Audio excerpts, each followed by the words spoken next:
Des Moines tonight to play a show at People's Court. They're finishing up the last leg of their tour of Blood of Man, and they decided to grace us with their presence. So, Can I put the other band members on? This is Chris Morrissey, Jacob Hansen, Brian McLeod.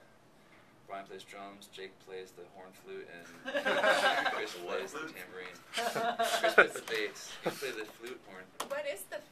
It's guitar, electric guitar, and tambourine. Also known as the flute. He's being hazed because he's the new guy. I'm Yep. Well, me too, that's why I'm Yeah, exactly.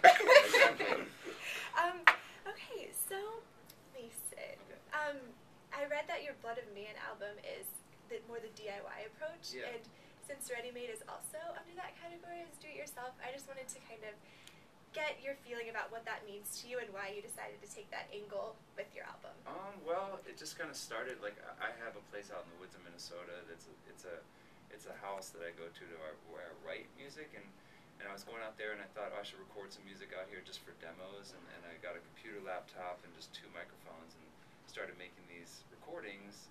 And then after doing that for a few months, I just really fell in love with the spontaneous sound of the record and or the recordings, and listened back to them and thought, you know what, I guess I could go into a more proper studio and redo these songs, but I think when you do that, you lose some of the spirit of creation and some of that, I don't know, some of what's missing in a lot of music today, some of that feeling of inspiration, So I decided to go with that and have it be like a rougher sounding record, but have that spirit of first take energy and something that was made at home, and the spirit comes through. I think that's kind of why I chose to do it. It's like there's the spirits in it, and I kind of just thought that's probably the most important part to me in these songs is the spirits.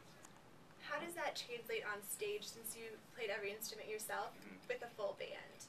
Well, what I did with this is I made sure that I got people out here that I really love and that I've been friends with and that know me as a person, so that they can interpret the music in a way that I feel like I can just trust them to do what they feel is best for the music. So it's the same kind of approach, on stage. It's like get people together that you love, that you really have confidence in their abilities, and then feel like let's create something new and expand that seed of creation that happened out there in the woods from when just me, and have it happen live in front of all these people at a show, and have it be like the same kind of idea, spontaneous, once what's it called, unique experience that only happens once, and then it never happens again. It's an exciting process.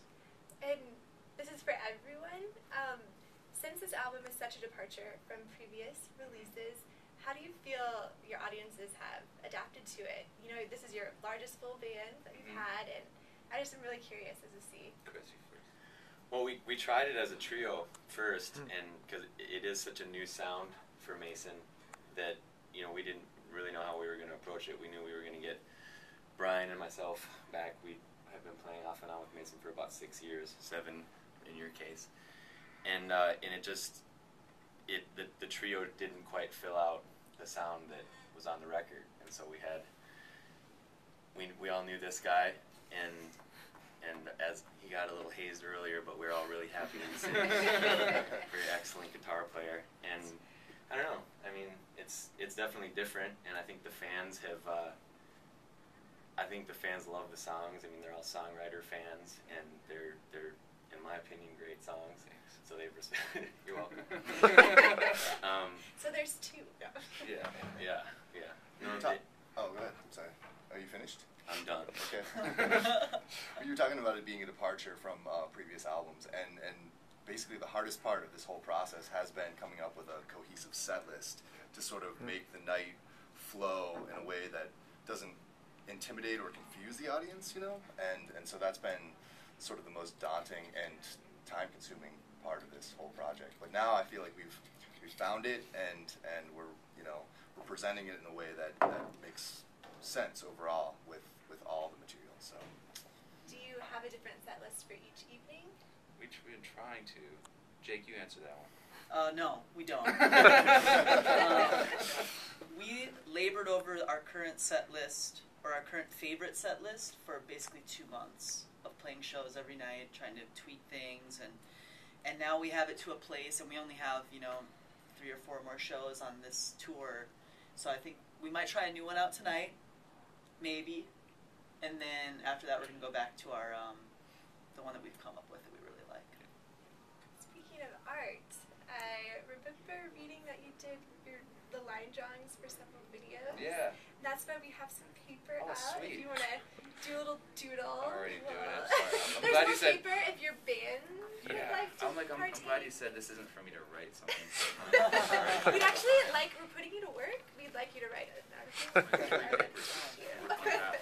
We have plenty of different drawing apparatus. Sounds good. If you prefer highlighter. You don't do that kind of thing? What about your game fonts that you do? Use game fonts?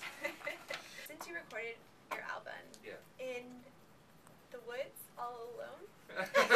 This is sad. Were you all alone? By the well, with the meat. So, but you have a family. Yeah. And were they with you at this cabin? No, I have or- a house, and then I just drove a half an hour out. to this Okay, place. so it's not something you stay there for months, hunkered down. No. in- I can't do that. Like I've heard of people doing that, and that's like, for me, that I shouldn't be by myself that long. You know, I mean, so I am an introvert, so I go there every day. It's more of like I go there in the morning, spend the day there, and then go back in the evenings. Yeah, and that works. That makes a little more sense. Yeah, what I would do is I'd go there in the mornings, and it would be more of a spontaneous thing where like I'd come in, and I have all these instruments set up, and I play all the instruments, so I would just feel whatever be interested in that day, I'd start playing, and then maybe a song would come out, start to write a song, and then by the end of the day, I just record it really fast, and sometimes by the end of the day, I'd have it recorded and finished, and that's like the most fun process. So, do you write lyrics first and then do the instrumentation? It's always the music first. Music first? Yeah, it's at the same time, but it comes from a tone, because so much of, I think, like, what I do is a tonal-based thing. Like, I never write lyrics down or anything, so for me, I sort of like it, think of it as like a changing energy and working in tone and vibration and like being able to like, I mean, that's kind of why I do that rather than just writing. Do you start with any particular instrument first? Well, this record was a lot of drums. I played drums for a couple hours every day, and you know, it's like everybody talks about it being an electric guitar record, which it is, but the electric was sort of more of a choice after the song was already written. I would put the electric on as more of like a seasoning, but basically for me the center of it is the way the drums are, the rough drum, the drums being kind of a prominent instrument. I kind of wanted the record, or the songs anyways, before I knew it was a record, I wanted to make sure I was making songs that would be arresting right away, you know, like where you put the CD on and be like drawn into it and want to crank it up right like immediately, like I'll make music like that. That's kind of what I get drawn to. I like love the new Flaming Lips record or the MGMT record, or you know, those records that you just put on and you just want to just blast them. You and Andrew can talk about Flaming Lips. You can make music, you know, like it's all available. You can make music, you can make records for barely any money now, and I think that people should be confident in the technology that they have on like their regular laptops. Like, you know, I did it on GarageBand, which comes with every Mac laptop, and I did it on a 5-year-old Mac, which is, they're really cheap now, you know, and I went and I played it for a bunch of different producers, and they were all just kept asking me like, well, how did you get this sounds, and how did you do this? And I just thought, this is ridiculous. Like, we have better technology on a little Mac laptop than we had like 30 years ago in like these great studios.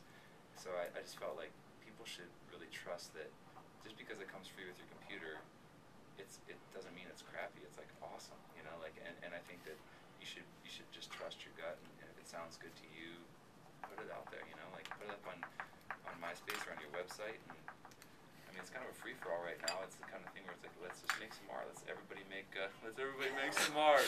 I'm making art. So for Brian, faster. yeah, faster, make some art faster and cheaper. Just flood the market. Okay, yeah, flood the market. It's all going Lesson downhill learned. anyways. Yeah, exactly.